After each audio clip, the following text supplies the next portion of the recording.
শিক্ষার মান উন্নয়ন, সেশন জট ও শিক্ষক সংকট নিরসন সহ ৮ দফা দাবিতে পাবনা সরকারি টেক্সটাইল ইঞ্জিনিয়ারিং কলেজের প্রশাসনিক ভবনে তালা ঝুলিয়ে আন্দোলনে নেমেছেন শিক্ষার্থীরা। রোববার সকালে কলেজের প্রশাসনিক ভবনে এই কর্মসূচি পালন শুরু করেন তারা। চলবে সোমবার দুপুর পর্যন্ত।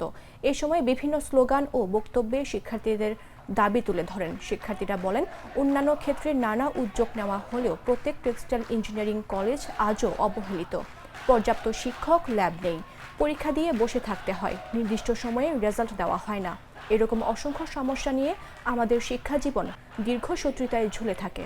বিভিন্ন সময়ে আমাদের এসব সমস্যার কথা জানালেও কোনো সুরাহা মেলেনি। পাবনা সরকারি টেক্সটাইল ইঞ্জিনিয়ারিং কলেজের অধ্যক্ষ ইঞ্জিনিয়ার মুখতিয়ার হোসেন বলেন, শিক্ষার্থীদের দাবির বিষয়ে ঊর্ধ্বতন কর্তৃপক্ষের সঙ্গে আলোচনা করেছে। যেসব যৌক্তিক দাবি রয়েছে তারা অবশ্যই মেনে নেওয়া হবে। আপাতত আমরা শিক্ষার্থীদের ক্লাসে ফিরে যাওয়ার আহ্বান জানাচ্ছি। প্রত্যেকটা টেক্সটাইল ইঞ্জিনিয়ারিং কলেজ আজকে তার বৈষম্যের শিকার। তাদের শিক্ষক নেই, তাদের পর্যাপ্ত ল্যাবের ব্যবস্থা নেই, তাদের জন্য যে রেজাল্ট নির্দিষ্ট সময়ের মধ্যে দেওয়া হয় না। আজকে আমাদের ঠিক এই বৈষম্যের বিরুদ্ধে আন্দোলন।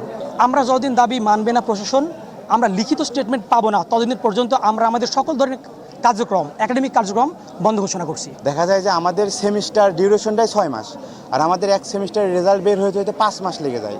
সেহেতু আমরা রেজাল্ট এই রেজাল্ট পাওয়ার আগেই আমাদের দেখা গেলো যে 1-2 দিনের মধ্যে ফর্ম ফিল আপ শুরু হয়ে যায়। এই যে দীর্ঘ যে জটিলতা, এই জটিলতা থেকে আমাদের বের করতে হবে, এটা আমাদের একটা দাবি। দ্বিতীয়ত আমাদের দাবি আছে হচ্ছে গেট শিট সহ ফল প্রকাশ। ইঞ্জিনিয়ারিং টেক্সটাইল কলেজ যেখানে হচ্ছে আমাদের আমরা ফলাফল শুধু সিজিপিএ পাই, আমাদের যে একটা সাবজেক্টে আমরা কত নাম্বার পেয়েছি, আমাদের যে কত গ্রেড আসছে, এটা আমাদের শো করা হয় না।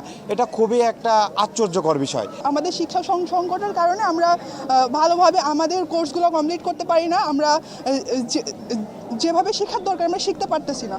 এই জন্য আমাদের দাবি আমাদের পর্যাপ্ত শিক্ষক দিতে হবে এবং আমাদের সাপ্লিমেন্টারি পরীক্ষা চালু করতে হবে।